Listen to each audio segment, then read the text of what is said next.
Hello, everyone, and welcome to the Sports Sit-Down, our 8th show in the series. I'm your host, Sunay Singani, and today the original crew is back and ready to go for today's show. We have Nate, CJ, and Kieran. We're at a point in all sports leagues where we've seen enough games to know how teams are doing and how teams will fare in the future. In the NBA, it's just started, but we know enough that the Warriors are good, the Celtics are good, and the Raptors are good. And there are other teams that are falling behind a little bit, but they'll get there. The NFL season is about to end, and we're ready to go down the final stretch for the playoffs. And today we're going to talk about that and even give some predictions on that. So let's start off with the NBA. On Monday, we saw Kevin Durant and Draymond Green get into it a little bit because of a decision in the closing seconds where Draymond Green took up the ball instead of passing it to a scorer like KD or Clay, and they didn't even get a shot off, and it went off of his foot. In the huddle, after it was declared that it would go in overtime, Kevin Durant and Draymond Green got into it a little bit. Some choice words were said, and it got ugly and rough pretty quickly because after the game, a lot of people were saying that this could be it for Kevin Durant in Golden State. Also, some unnamed player from the locker room apparently said that after what has been said, Kevin Durant, there's no chance that Kevin Durant is coming back. Draymond Green said, leave, and we don't need you, to Kevin Durant, things along that line. So, guys, everyone is saying that this is the end of the dynasty. Everyone is saying that it's over and Draymond Green is spoiled it. Is that an overreaction or is it valid? Nate? Well, personally, I think it's a bit of an overreaction. I mean, over the course of all these great franchises, I mean, you think like of the early 2000 Lakers especially, they've beefed a lot. With Kobe and Shaq, two big names, two big personalities, and the Warriors have a lot of personalities on their team. Two of them being Draymond and Kevin Durant. We both know that they're both very emotional players, and they just. I personally think their emotions just got over them. I mean, we've seen them argue before in games. Last year against the Kings, I believe. Yeah, that's true. They got into a big altercation there. But I think they're going to move on, just like the early 2000s Lakers did, and just move on and make. Well, for me, Katie and Draymond. I mean, just to add what he said. I mean, they have been getting into last year. I found a lot of articles that were saying that. Draymond did serve a one-game suspension for his, quote, choice words. If you look it up, you can find what there were. This is nothing new, but I think it will have implications because with KD being a free agent next year, and a lot of teams going to be gunning for him. I mean, with Jared Jack saying that he was thinking about LeBron, Anthony Davis, and LeBron and KD all going to be on the same team. If that happens, that's going to be really scary. And I mean, and Draymond has criticized KD's reversion to what some say is his natural style of play, holding the ball a little bit more, trying to be more, I'm the star player. Yeah. And I think Draymond's looking at going, hey, you've bought into our style, you've bought into Kerr's style, you've bought into the team style for years. Why are you reverting now? Are you trying to get more money out of this? And does it really matter in the long run? It might, but I think it also depends upon, how the Warriors take it as a team. I mean, if they don't want him coming back because he's being selfish, that's one thing. If Draymond and him just keep butting heads, they might have to do something about it. But I think this is just we're going to have to wait and see. I think that, it's a thing, but I think the media is overreacting a little bit. There's been incidents like this in the Kerr era, but I bet there's been more that have been hushed up. It's a great organization on not releasing a lot of fights to the press. There's only been a couple released in the Kerr era. And so I think the media is overreacting because they have a story about this dynasty. This is a great team. Obviously, they've won back-to-back championships. Another thing, I think Curry is the emotional leader of that team. And he's out, and the team's scuffling. That hasn't really happened to them the last 2 years. Yeah, they've dominated through the regular season and the postseason. I don't think that's happening with Steph Curry in the lineup. But can I just point out and say that I don't get the decision to argue in the huddle because there's still 5 more minutes of game time left. And that scuffle just messed them up. You could clearly see. And then they lost. Yeah, exactly. And that's messed them up ever since they lost to the Rockets, an ugly loss. I also think it's a complete overreaction because of the fact that everyone wants to impact his decision to leave free agency. That's the biggest thing coming in this year. That's like the One more thing unsaid about word. that, about the Rockets game. The Rockets went on a 21-0 run. Like that doesn't happen with Curry in their lineup, and that just shows like how much of a scuffle this team's going through right now. Mavs tonight, that should be a better game. Well, I personally feel like the media overreacting of it is affecting the players. I mean, without the emotional leader in a sense, and Curry not being there with them, I mean, they're kind of just taking it to their hearts and like letting it get to their heads. Yeah. And just to add on to what both of you have been saying, I mean, even with Curry out of the lineup, the Warriors are a completely different team with and with him out. I heard on the radio from ESPN today. Apparently, with Curry in the lineup, they're like 41 and like 10, and without him, they're like under 500. They're like under 500 by a lot. Last year's fight, Curry was out of the lineup too, right? Yeah, and he was. And just to add, he was in that game. No, he was because he just. You could clearly see something was wrong in last year's apparent scuffle. For those of you who don't know what we're talking about, after they won the championship, apparently they said that there had been some scuffle in the locker room, but they kept it behind closed doors. The other thing about but the other thing about this one is that as we saw, like what happens to the team when the media puts that pressure on them. Exactly. How they've been scuffling. Other thing is that this one we saw it on camera. Like That's that's even worse. Yeah, that's even even worse. worse. So, but last year I think we clearly saw that something was wrong because they did go on a few losing streaks, if I remember correctly. And that could just be, the team without Curry, and they're kind of going, we don't really have a guy that's holding us all together, bridging the different personalities. Yeah, and one more thing. It's an 82-game season, so it's bound to happen. Like, oh, yeah. And I mean, every team experiences drama. I wouldn't be surprised if the Cavs had it, too. It's more relevant when a great team has it than, say, the Hornets have it. Come on now.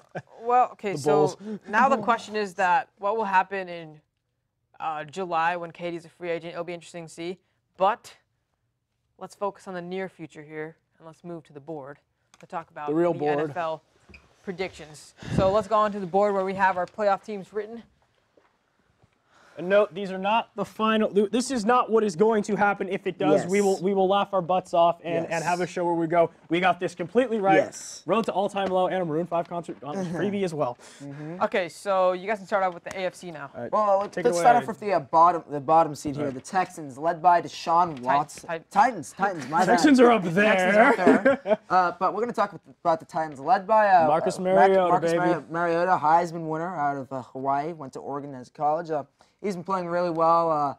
This has just been a pretty solid team in the AFC South, a tough division. Solid team, and on NFL.com right now, they're one of the floater teams, along with the Dolphins, and we have them facing the Steelers. Pittsburgh, still led by Ben Roethlisberger out in Heinz Field. Big Ben has been around for seemingly ever, and the thing is too, the 3 seed without Le'Veon Bell not signing. James Conner is showing up. What a story! Might I just remind you, diagnosed with cancer in the middle of his big seat at Pitt, and then comes back to be I believe Fed Team All ACC, and then drafted. Let's go to the top Savage. there.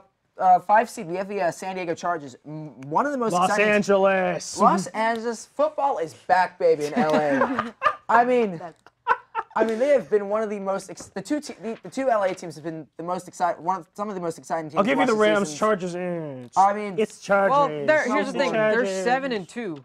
Yeah. Only one less loss. In a tough AFC West division, might I one less loss than the Chiefs. Yeah, exactly. And and we have them facing the Texans. Houston being hit with Hurricane everything. Harvey. I know. It's everything. JJ, and this year, JJ Watt.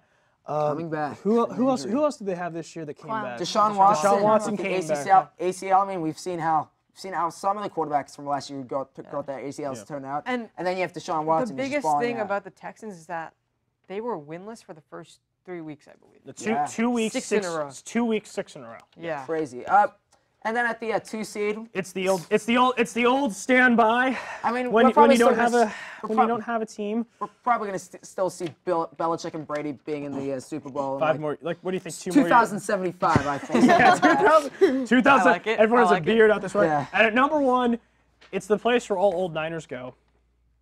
Chiefs. Kansas City. Everyone goes through there at some point. And this year, Patrick Mahomes. And What has that I man think he's going to win the MVP this year. He's been playing really well in his first year as a starter. Not a rookie. And lucky, not a rookie, but lucky for me, and I believe Sine as well. We both picked him up in our wave in fantasy football because some people are extremely stupid. Big steal, big steal. All right, It's the most underrated pick of the year. So I'm gonna look at this bottom game first. The Bears getting the 3 seed, had a couple rough seasons, but they're back. Mitch Trubisky's having a career year. Khalil Mack is actually being a god. Khalil Mack, pickup of the best year. defense.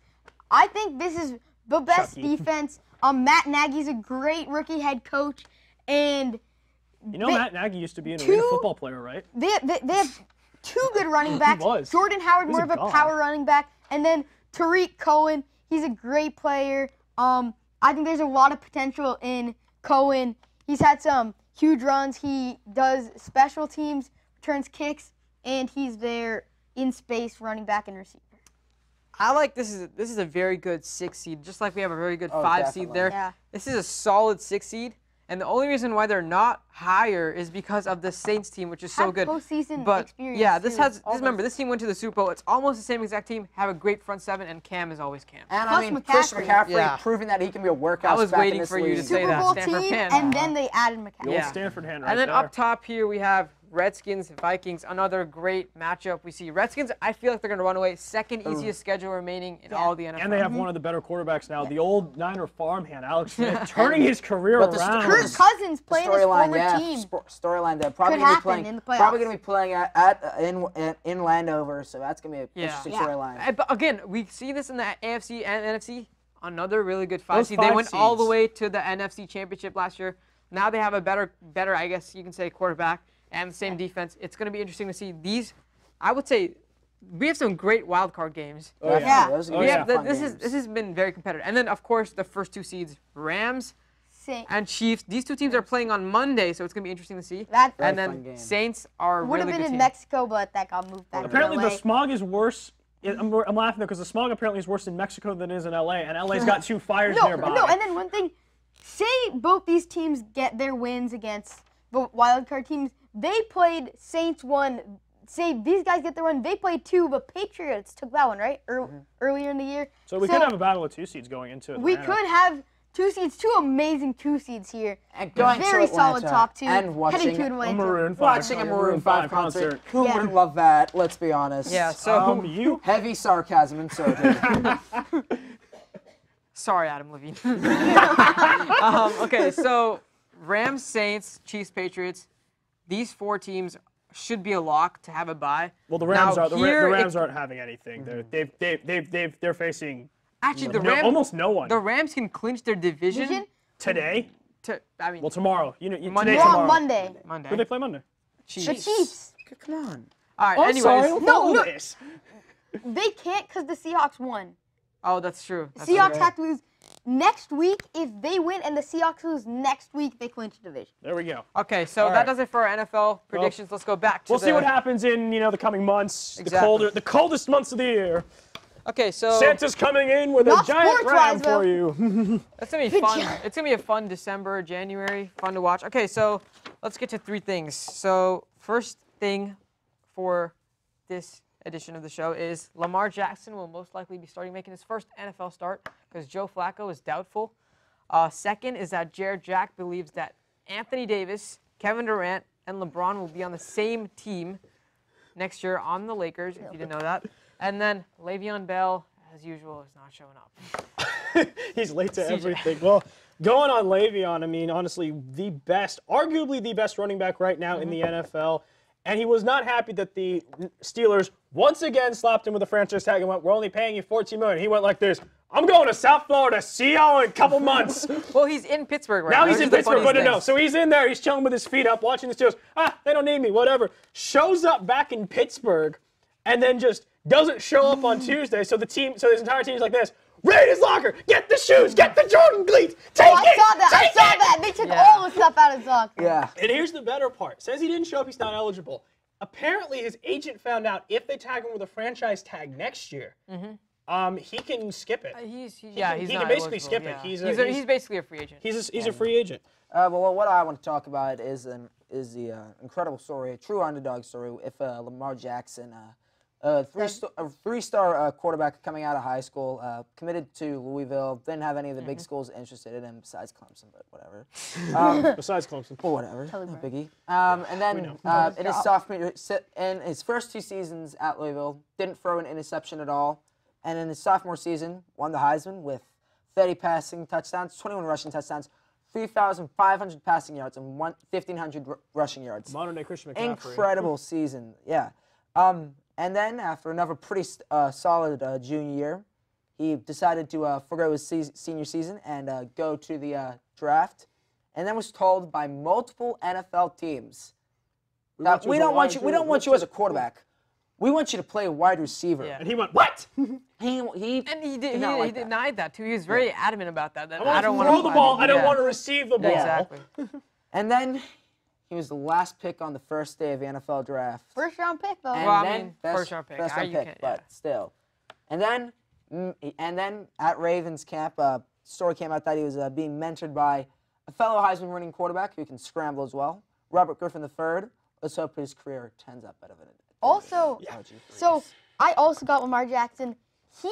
We think he's going to start, but RG3 is also in the running for that.